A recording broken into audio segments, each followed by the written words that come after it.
Kamusta? Welcome na naman sa channel natin kung saan ang tahimik na gabi ay hindi laging tahimik at minsan hindi rin laging normal. Alam kong marami sa inyo ang mahilig sa mga kwento ng kababalaghan kaya heto na naman tayo para maghatid ng bagong kwento. Relax lang kayo dyan, magdala ng kumot kung malamig at siguraduhin yung nakalock ang pinto. Ngayong gabi, isang kakaibang kwento ang isishare ko sa inyo.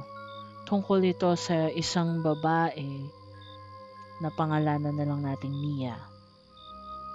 Tahimik lang siyang namumuhay mag-isa sa isang maliit na bayan malapit sa isang universidad. At tulad ng karamihan sa atin, hindi rin siya handa sa mangyayari sa kanya nung gabing yun.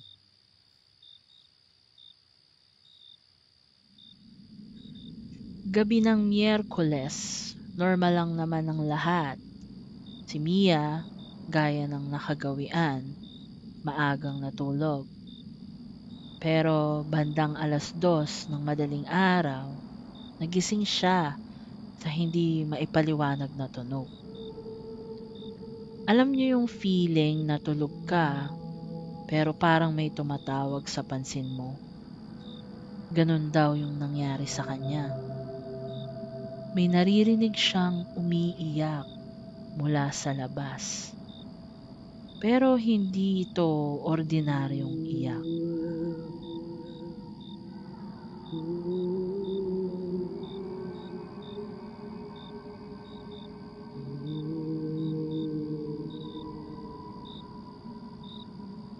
Di ba, kung ikaw yan, parang mapapaisip ka na agad, sino yan?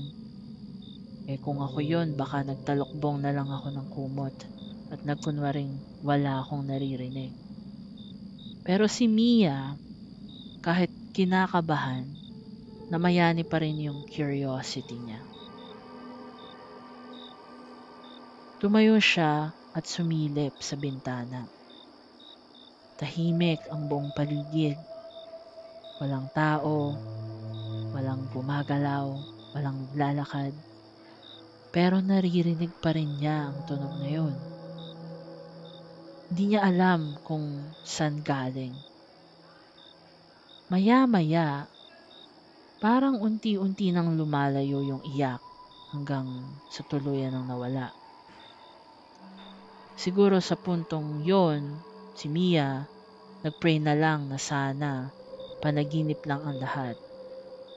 Pero alam niyo yung pakiramdam na parang hindi pa tapos ang kwento? Ganun yung pakiramdam niya. Kinabukasan, Huwebes, bumalik si Mia sa normal niyang routine. Pero inamin niya na medyo distracted siya buong araw. Di mawala sa isip niya yung nangyari nung gabi. Sabi pa nga niya, kapag na-experience uli niya yun mamaya, lagot na. At bumalik na. Gabi na naman, tahimik ang paligid. Tapos bigla siyang nagising ulit. Pero ibang tunog na yung narinig niya. Parang kaluskos.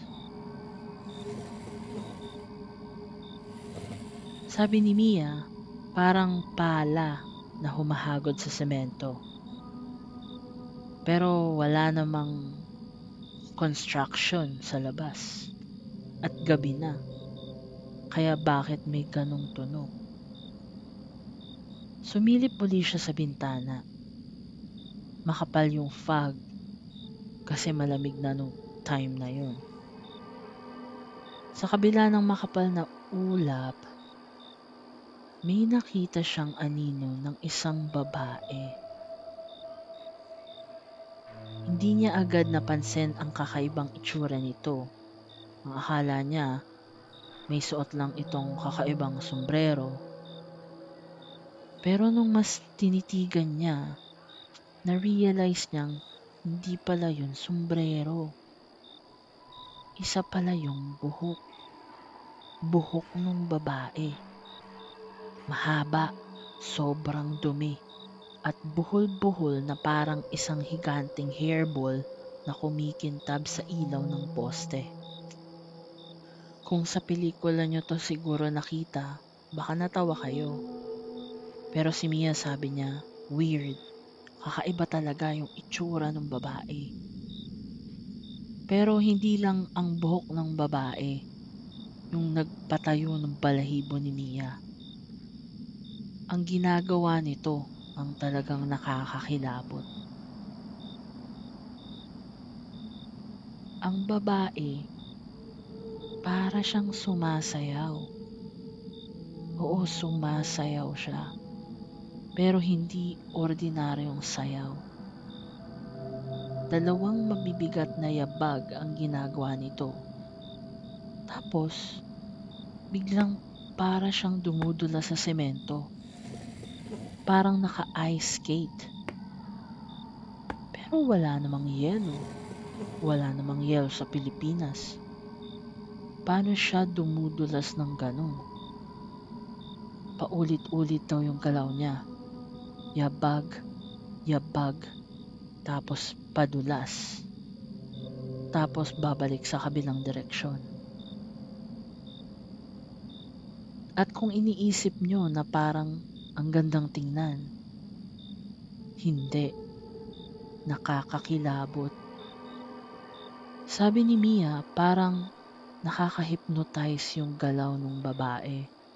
Napaka-graceful pero sobrang disturbing nung galaw niya. Maya-maya, huminto daw ito. Yumuko. Parang runner na naghahanda para sa takbuhan. Nanatili siyang ganon ng ilang minuto habang si Mia nakatingin lang at hindi makagalaw. Bigla siyang tumayo, tumalikod, at tumingkayad. Nakataas ang kanyang mga braso. Alam mo yung parang isang professional na ballerina. At bago pa man maintindihan ni Mia ang nangyayari, nag-tiptoe na ito ng mabilis. Parang lumulutang sa ere. Walang ingay, walang babala. Parang hangin lang siya na nawala sa fog.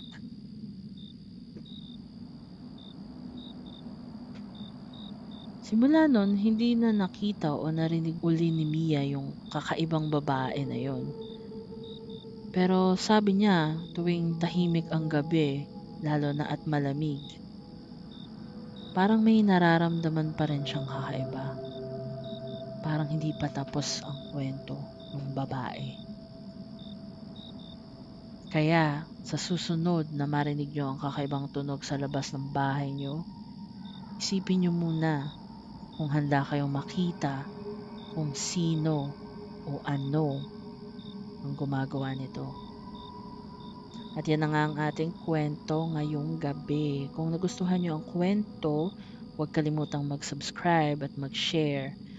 Huwag rin kalimutang i-click ang notification bell para lagi kang updated kung may bago akong upload na video. See you next time!